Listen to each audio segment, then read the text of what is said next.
Xpeng auto parking. Now let's see how it works in real life.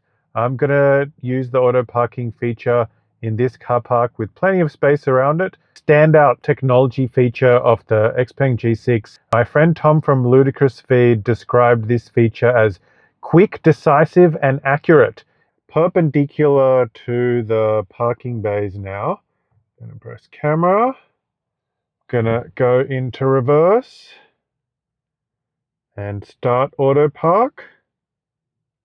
And let's show you how it actually works. Release brake pedal. There you go. And the wheel starts turning. This may spook you out if you're not used to it. Oh, will it crash into the black ute? No, it won't, thank goodness. And it's turning back. Nice and smooth. Very good. We don't want to crash into that black station wagon that's pushed over the edge of its own parking spot. Happy days. Wheel turns. Parking complete. Very impressive indeed. Good on you, Xpeng. Please contribute. It really helps my independent, honest journalism for you. Let's start in a really bad position. How about here? And I'm going to press parking space found. Press the brake pedal and click start. Is there a free space where it thinks it is? Yes, there is. Start auto park. Let's watch the Xpeng G. Please release the brake pedal to begin parking. Okay. Ooh, this is a bit nerve-wracking if you haven't done it before.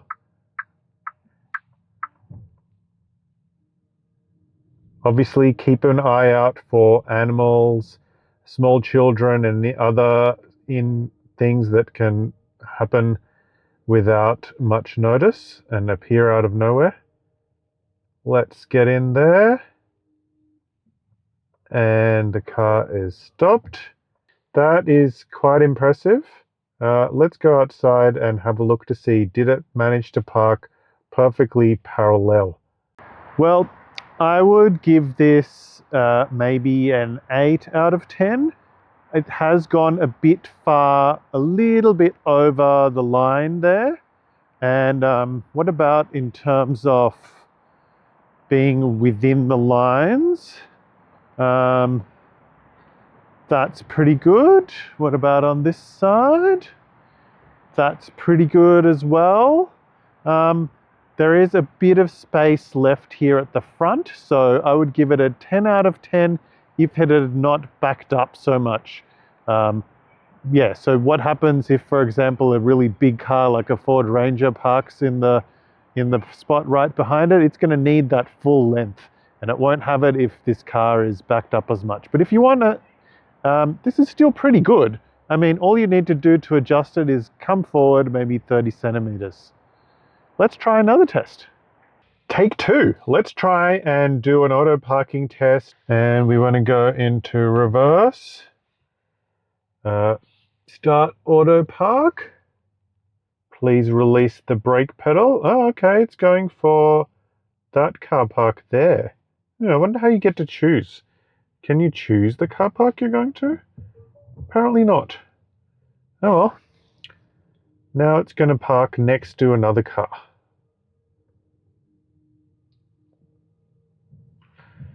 Got my foot over the brake pedal just in case something happens that's unexpected, but it should be pretty good. This is very smooth indeed. Yes. Nice one. Adjusting within the lines. Hey. There is one thing about the Xpeng G6 which is really unique and across other Xpeng EVs as well, and that is the X Combo. That is like an amazing feature which I would not expect any car company to offer, but it is the kind of thing that can add so many different levels of functionality to your car. It could be enough, I reckon, if people saw what this can do, to be enough to tip them over to buy instead of a Tesla Model Y or other similar size electric SUV. Tell me what you think. Anyway, let's see X Combo. Now that I've bigged it up, how awesome it is. Right, I'll show you some examples. So here are some examples. Recommended for winter warmth. So that's pretty cool. It recognizes that we're in winter. It's not like some technology companies that only recommend what's happening in North America or Europe. Winter remote car preparation, smart heating, auto on if the interior temp drops below 5 degrees when on board. If you want to add that any of these features, just press add. I'm not going to do that because this is not my own car and I don't want to add unusual features that other reviewers might not be aware of. Now, auto defogging based on interior and external temp in winter. That is a really cool feature. Rapid cooling when the interior temperature exceeds 35 degrees. That's pretty nice. Though, if you're a street parker, you'd have to be careful not to run your battery flat using that in Australia. Summer remote car prep, get the car to a comfortable level by 8 a.m. or you can adjust the time. There you go. 5 minutes air purification after the driver's seatbelt is put in. So that's pretty nice.